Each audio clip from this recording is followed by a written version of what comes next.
Good afternoon. It is a privilege to be joined today by a number of heads of government and elected representatives from the UK overseas territories who have come to Cayman for our third hosting of the pre-joint Ministerial Council meeting, the inaugural UK OT Trade Summit, and the celebration of our 60th anniversary of Cayman's first constitution. Present today are the Honourable Victor Banks, Premier of Anguilla, the Honourable David Burt, Premier Bermuda, the Honourable Andrew Foy, Premier British Virgin Islands, the Honourable Teslin Barkman, MLA Falkland Islands, the Honourable Albert Isola, Minister for Commerce Gibraltar, the Honourable Donaldson Romeo, Premier Montserrat, and the Honourable Charlene Cartwright Robinson, Premier Turks and Caicos Islands. We also have Kedal Warboys, UK Representative St. Helena, who is the current chair of the UK Overseas Territories Association and standing in for her elected representative, as well as Chris Carnegie, the UK representative for Tristan da Cunha. I would like to thank everyone for attending and participating in a lively discussion today. These meetings are important for us to discuss openly amongst ourselves and to hear the candid views and concerns of each overseas territory. We were able to agree on the items that we would like to discuss with the UK government at the JMC later this year, which will range from post-Brexit to environmental issues, financial services matters, and many more. In particular, we were able to agree on an agenda which includes the International Maritime Organization III Code Audit and the Joint Caribbean Overseas Territories Wide Oil Spill Cleanup Initiative, international trade, DEFRA, banking in small jurisdictions, oceans policy, UK legislation requiring public registers of beneficial ownership, pensions, FSC reviews of overseas territories, post-Brexit, DFID, which is short for Department for International Development, Finance, International Development, eligibility, and border issues. The overseas territories share much in common, and while we do compete in a number of areas, we have demonstrated in the past, such as the recent hurricanes, we rally around to support each other. And so the pre-JMC ensures that when we have our annual meeting with the United Kingdom, we are able to speak with one voice. So with that short summary of today's meeting, we're prepared to take a few questions. Good afternoon. My name is Giovanni Ebanks from Radio Cayman News, which is a Cayman Islands government radio station. In the welcome address from the Honorable Premier, as well as he just reiterated, he said that it's good that the overseas territories have things that they agree on before the Council meets in November in London.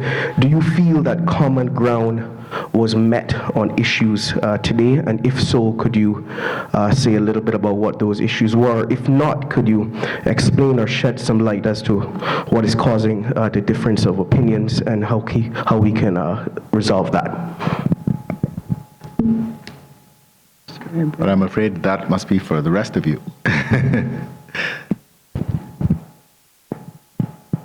I don't think there certainly wasn't anything today that we furiously disagreed on or even debated with against. I think these forums are really useful because we get to hear the different priorities. They may not be our individual priorities, but as Premier McLaughlin said, we stand with one voice on those issues that matter. And what matters to a Caribbean overseas territory matters to the South Atlantic territory as that collective voice. So we focus on what we can do together, and I think we've achieved a lot today.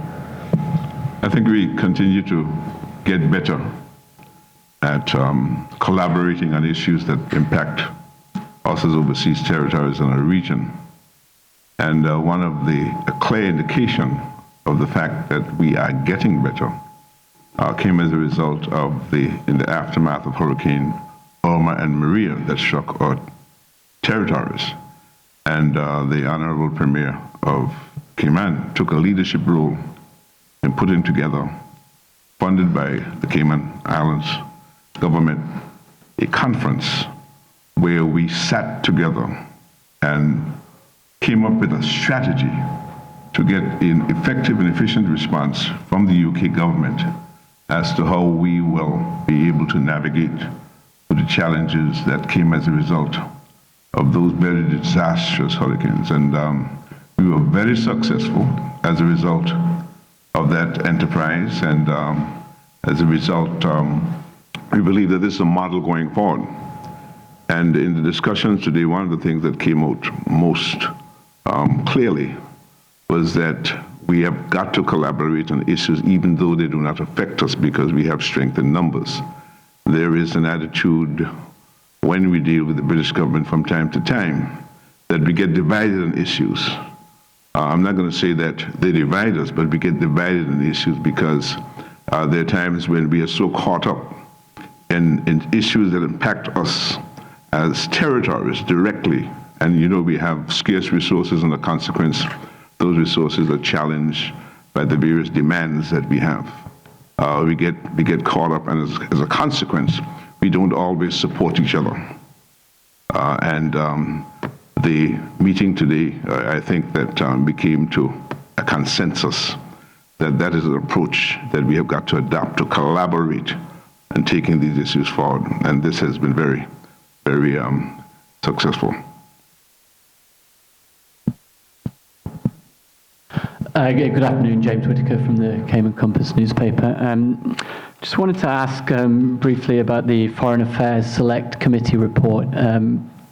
Understand that the UK government has said it's not accepting some of the more controversial elements of that report, including the same-sex marriage, belongership, British voter rights, those type of things.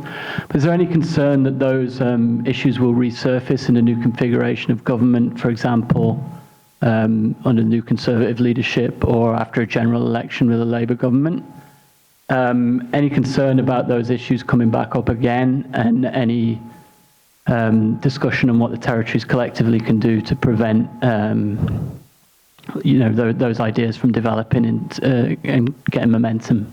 And I guess I could go to any one of you, but Mr. McLaughlin, maybe the Premier of Bermuda, Mr. Burt might want to chip in, I'm not sure.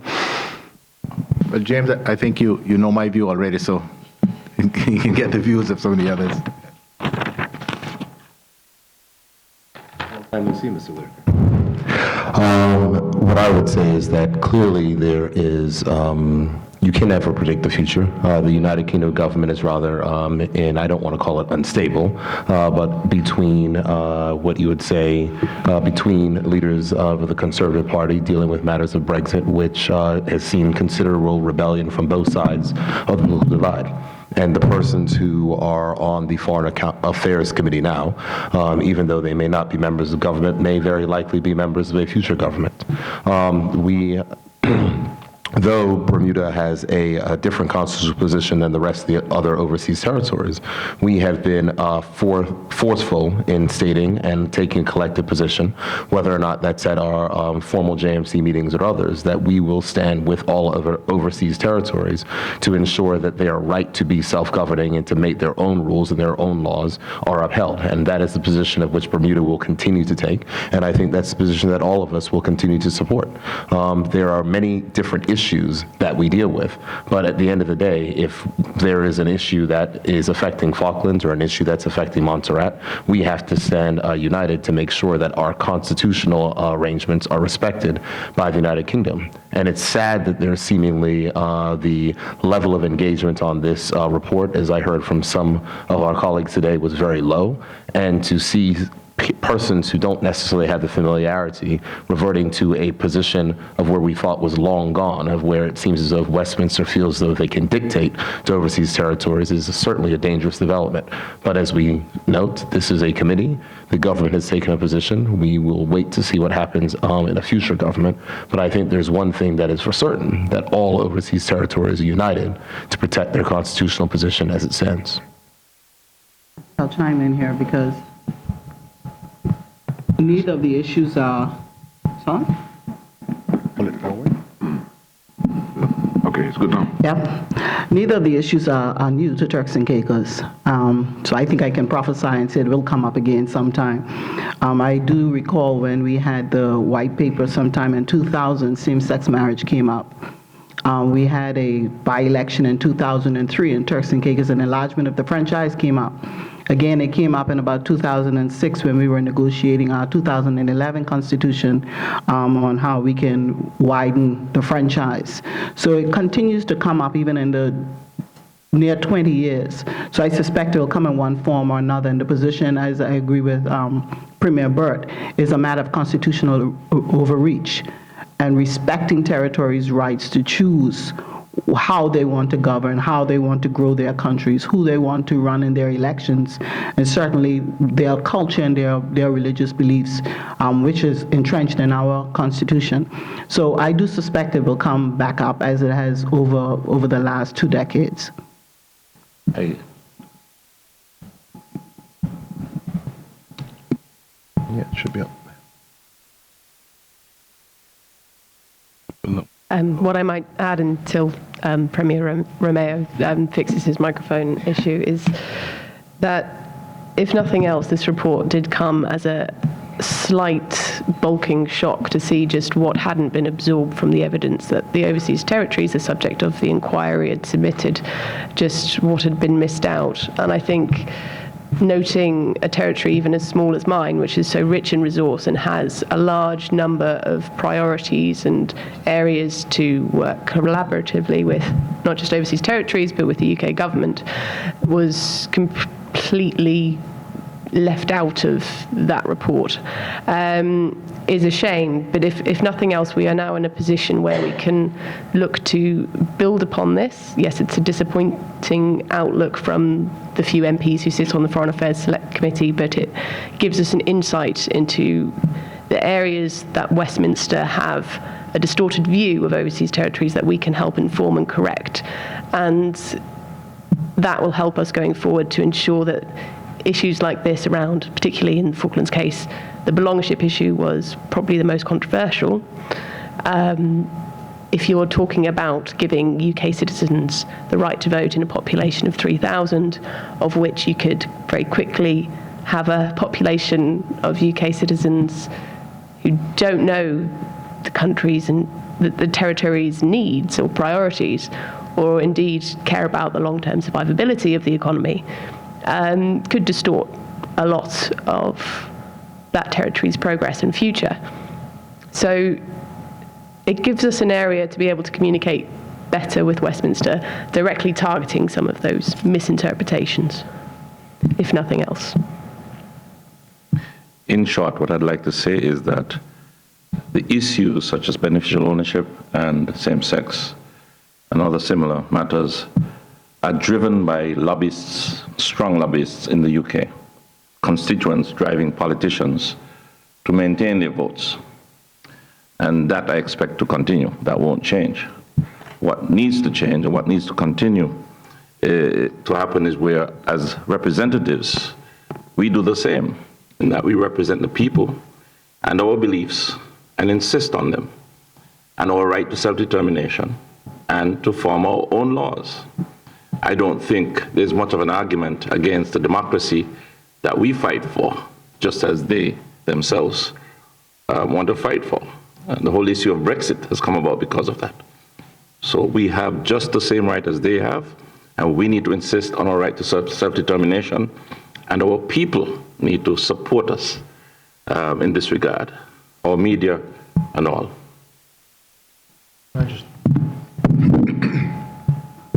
Can I just add, I think you mentioned about what's could be happening in the forthcoming months. And when we've been drowning like we have in Gibraltar for the last 3 years in uncertainty, I don't think it's fair to predict with any degree of certainty what's going to happen in the next 6 months. But what I can predict totally accurately here is on the one issue of each of our ability to determine our own future, and not just in respect of self-determination, but we are elected representatives of our people, and it's anti-democratic, and in my view, completely unconstitutional to have the UK coming and telling us whatever the subject, whether it's financial services, whether it's same-sex marriage, it's absolutely irrelevant. We are all at one on the principle that our constitution dictates the relationship that we have, and that needs to be respected, and respected more than just in the way that these things operate, but in meaning. And for me, the fundamental point is that there is no way we today can accept modern colonialism through the back door by allowing these sorts of things to happen. And I think on that, as has been demonstrated today, not just here but during the sessions, we are all 100% on the same point. I think just to add, this is a point that touches us all. The overseas territories need to be spoken with, not spoken to, or spoken at. The report, first of all, when you're doing a report of that nature, the time frame leading up to it in terms of giving notice needs to be better. And also, how do you go about it? It seems as if this was a report just waiting for the time and to pass, and the preconceived notions were still written down as conclusions. That's not fair to the territories. I want to reiterate what my colleagues have said from the other OTs, that we come from elected persons that have elected us to represent them, just like the UK. And we need more dialogue with those in the UK in a respectful way, from elected officials to elected officials, not being spoken to, but we need to be spoken with, so that we can maintain the respect, so that it can go both ways. Respect goes both ways. And that's why I'm glad to be here. I see a beacon of hope with our team here, because we all realize that divided, as they say, we will fall, but united we stand. And the unity that we're looking for here is one in which we know that we can carve a modern partnership in the best interest of all if we're involved. For example, the FAC, the UK government, they did a fairly decent job in responding, but at the same time too, it says resetting the relationship with the OTs. When you reset in the relationship, then the persons in the relationship should be part of the conversation on how we will reset the relationship. Even in the response, the title of it still violates our human rights, because when you have the mindset that you can override our OT's constitution in the 21st century, then you have a mindset in the 21st century that violates your rights. And we cannot have that in the 21st century. So we want to respectfully sit down about a lot of areas so that we can come and find the common ground, because we have a lot of areas we could complement the UK with as overseas territories. So I find that once we sit and together and speak, it'll be best. I want to take this time though to congratulate the Premier, McCloggin, Alden McCloggin, and the people of Cayman while I'm here for such hospitality. I can't go without that. And once we can come together how we are prime example to the UK of how to fix Brexit.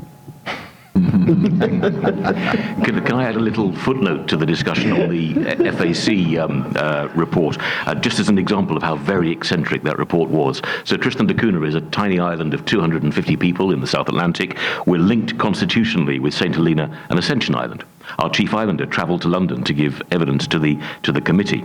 When the report came out, it included a recommendation that the constitutional link we enjoy with St. Helena should be severed. Now, we hadn't suggested that. Nobody on Tristan had even had it raised with them. It wasn't mentioned by the committee, but it appears to have been the personal hobby horse of one member of the committee and appeared in the report. It's a very eccentric report.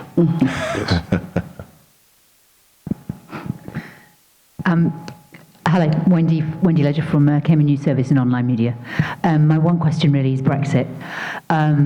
What are the fears across the territories? I mean, are they collective fears? Are there specific concerns? I mean, obviously, Gibraltar, I understand yours is very specific, so aside from Gibraltar, is there a specific concern that's been discussed, and do you fear the crash out more than a deal? But what are the things that are at your top of the list that are concerning you and that you're likely to lose sleep over between now and October? I think everyone's looking at me rather expectantly there. So the Falkland Islands were, and I could talk for hours on this subject, so we could pick it up afterwards if I start to bore people. Please let me know. But it's been recently recognised that the Falklands is the second most impacted after Gibraltar for Brexit issues or potential concerns. Certainly in terms of trade, we are the most affected. 44% of our economy can be directly linked to that relationship with the EU. Spain import squid, calamari, and a third of that comes from us across the whole country, and that goes all across Southern Europe. So that delicious calamari squid that you've been enjoying in Spain has most likely 1 in 3 of the time has come from the Falkland Islands waters. So that is our headline concern, is that if you impose tariffs and quotas around that relationship, there is a loss of profitability to the sector, there is a loss of revenue to the government, and we are a very single resource dependent country at the moment. So the impacts in terms of trade, absolutely, completely earth-shattering. We're a non-ODA eligible country because we have a very profitable economy, and we actually run a fairly steady surplus through our budget, but this could all change. The other concern comes through environmental funding. So we dedicate quite a lot of government funding.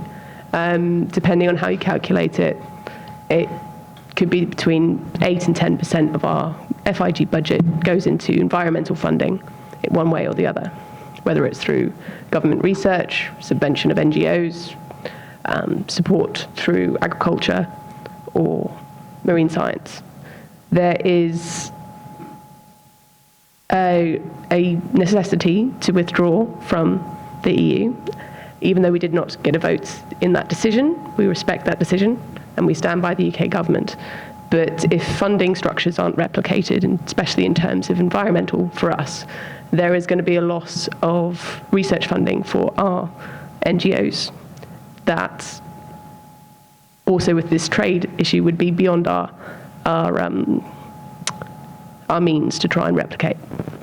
So the UK government have offered assurances in terms of offering alternative environmental funding pots, but we're still not clear on how that will be structured and whether NGOs will have the same access of many different pots to be able to fund their very important and globally significant research, which includes climate change research and research into new species. So those are probably our 2 headline issues. So I'll open the floor up to the other countries. I know Tristan share our trade issues as well. So.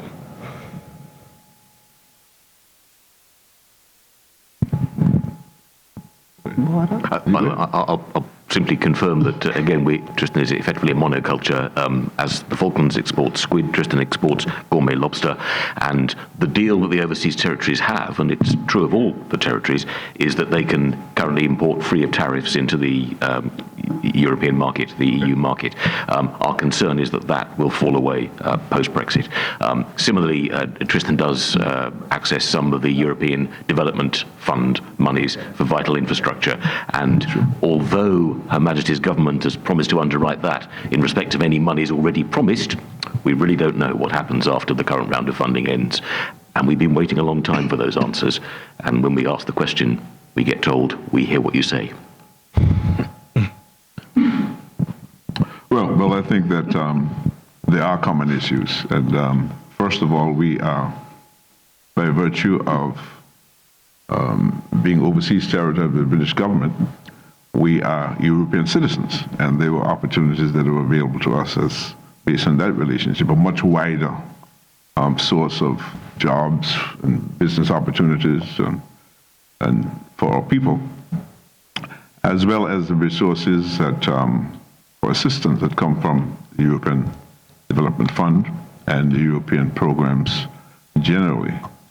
And as far as the UK government is concerned, they have been the agency that would have been involved in us being able to get those privileges.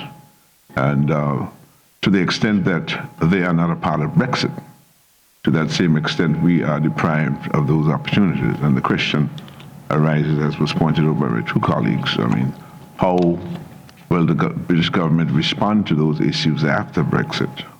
How will territories that depend on these resources for their development be able to fill that gap? So those are issues that we're concerned. The issues of trade, as was mentioned as well. But generally speaking, we have been in a relationship with the UK government that has changed as a result of nothing having to do with us, but rather to do with British citizens living in the UK who have made the decision that that's not the best arrangement for them and we can do nothing about it. But it is important for us that the UK government gets a good deal out of this. And the better the deal is, the better it will meet our needs and our requirements. So that we are vested in this, but only to the extent that we depend on the UK government to negotiate a good deal for the overseas territories. Joe Obrey, Cayman 27 here. Given the recent news that the Crown dependencies have decided to put public registers in place by the 2023, how does that affect the overseas territories position in regards to implementing the same in the overseas territories? Thank you. Well, it's certainly given us cause for pause, and it is something that we debated today, and something that we will take forward in further discussions and dialogue. The Crown dependencies have been rather clever in the way they have presented this. They actually have not committed to doing anything. They've committed on a contingent basis if this becomes essentially the standard across Europe.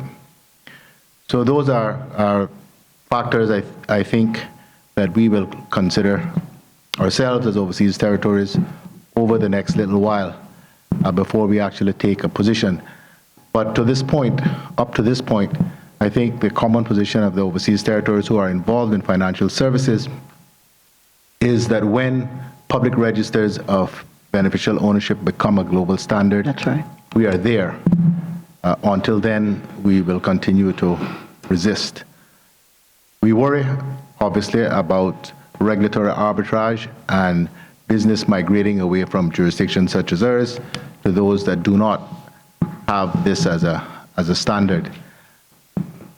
It is not that we have difficulty with public registers. I think most of us are better placed to implement such a system than many of the supposedly more developed jurisdictions. The issue for us is about fairness and about competition and loss of business. Flighter. And Turks and Caicos stands on that exact position. We will continue to resist until it is a global standard. Can I just say,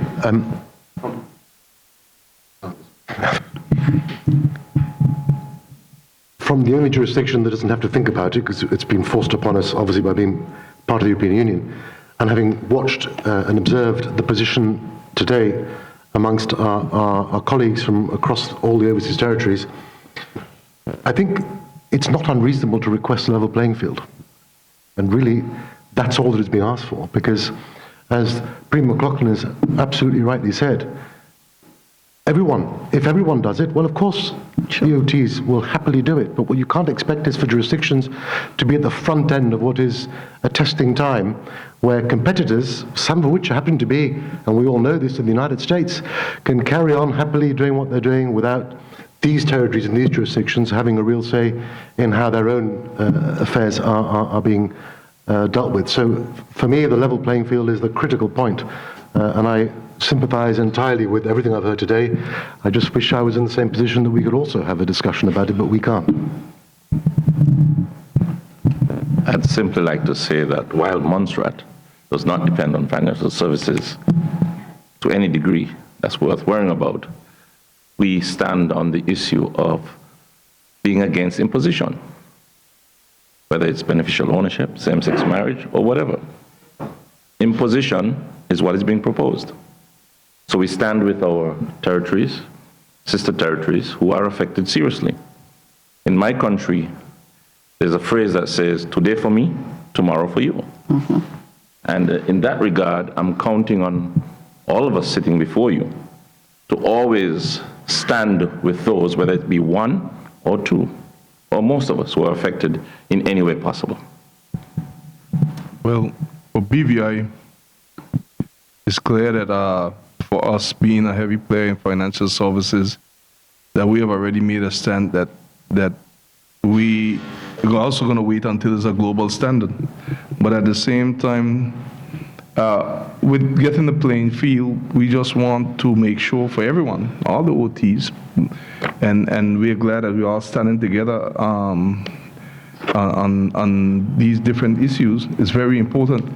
But it is alarming because in our case where we are contemplating about a loan guarantee being given by the UK to help with recovery, to also be having to deal with a matter where that something will be put in that's not a global standard to challenge your very economy to pay back the very loan that they're going to give you. In any context, that's called a paradox. And that is a concern of mine, and a concern of anyone around the table who basic business 101. If you be getting a loan to help us and you're taking away our ability to pay the loan, then you're going to challenge the economy. So we have to revisit how we're going to handle it. Now, when you put pressure on us or try to put pressure to sign the loan, and still putting pressure to make the public registers, to make them public by 2023, and it keep rotating, but let's say 2023, then one has to ask, are we in the modern partnership? That's why I'm saying that it's time for us to be spoken with as OTs and not spoken to, because I have the utmost respect for the UK and anyone that I deal with. But at the same time, too, you cannot be putting territories, backing them in a corner, and you have to understand how our economies work. If there are concerns about the industry, I think that more educated and factual way of going about finding out what the issues are needs to be explored. Because a lot of time people mistake privacy with secrecy. So with the financial services industry, a lot of time that's mixed up, and so I thank the colleagues for the support, and I want to reiterate, as the Premier from Montserrat rightfully said, that we're in this together, and the OTs intend to have a unified voice going forward on these different topics. And I want to congratulate all the leaders for this, and it shows by the mass number of us that have attended the meeting and taken this council very seriously for us to go forward in November. Modern day colonialism is what is being attempted by those persons in Westminster, and I'm certain that all overseas territories will resist it vociferously and will continue to do so. I think I would only add to that, we don't have financial services in the Falklands. In fact, we struggle to have electronic banking. But I wouldn't disagree with anything that was said here. You can't dictate from Westminster. You can't legislate from Westminster for UK overseas territories.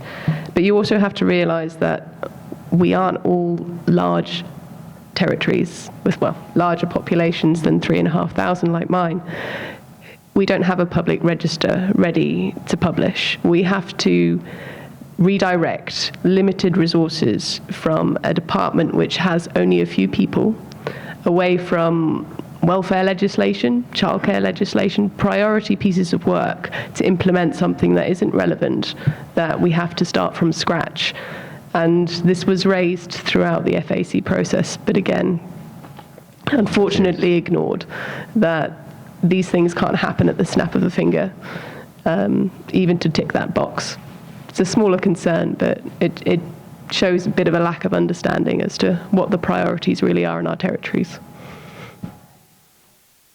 And speaking of a paradox, Montserrat has been dependent on the British overseas, on the British government for the past 22 years for 60% of its recurrent budget and for 90% of its capital budget. Over £500 million has been spent on our small island, and yet we're still fighting to get a hospital, to get a fiber optic cable, a proper seaport, and basic key infrastructure that will get us on our feet again once we have this infrastructure in place. So the paradox is, if the British government were demonstrating to the BVI that they would help you when your economy is down, then you'd have a point. But on one hand, you're not fulfilling the responsibility, I'm being very frank here, the responsibility to an overseas territory. We're being overseas development aid eligible, they call it ODA eligible to a pot of money that's about $14 billion, 0.07% of the British budget, GDP. It's available, and yet for 20 odd years, we cannot get the funding to put in a proper hospital, port, fiber optic, and basic things. So while we're different, we have to support each other, and that is absolutely evident. And I want to thank your Premier, McLaughlin, for the 2017 summit.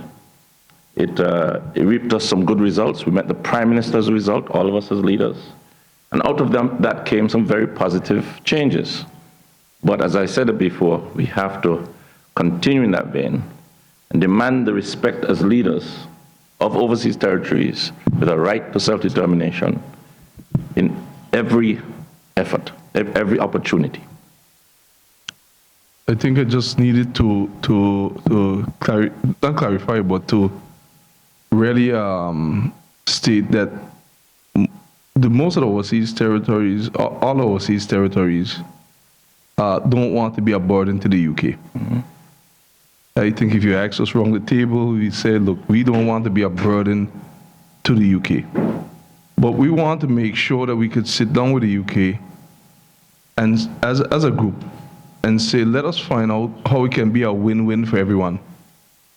In the 21st century, you can't have negotiations where it's a win-win for you, and there's no win, a meaningful win for the OTs.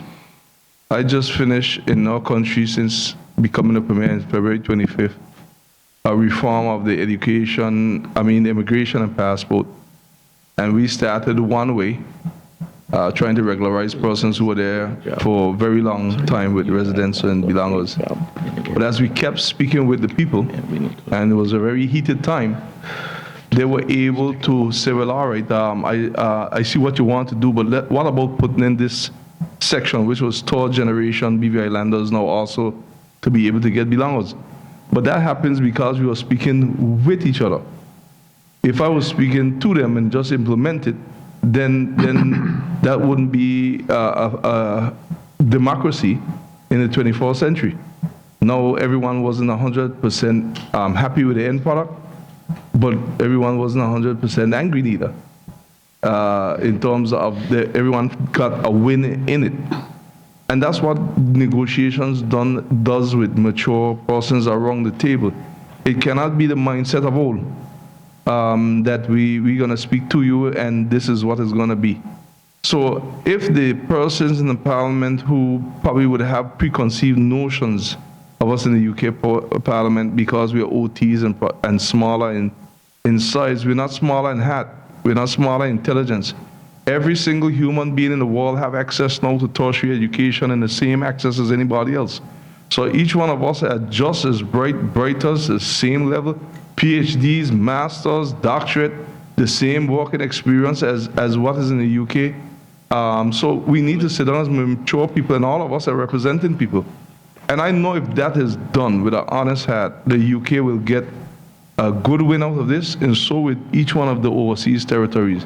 And as the new kid on the block, I would say that, yes, I give Lanamar some credit from what I've read and dealt with thus far, but we still have a long way to go to reach to that level. And again, I just reiterate my support and for the chair now and everyone. That's it. So unless there are any other pressing questions? Thank you. They're not always this nice. Thank you. Thank you very much for coming.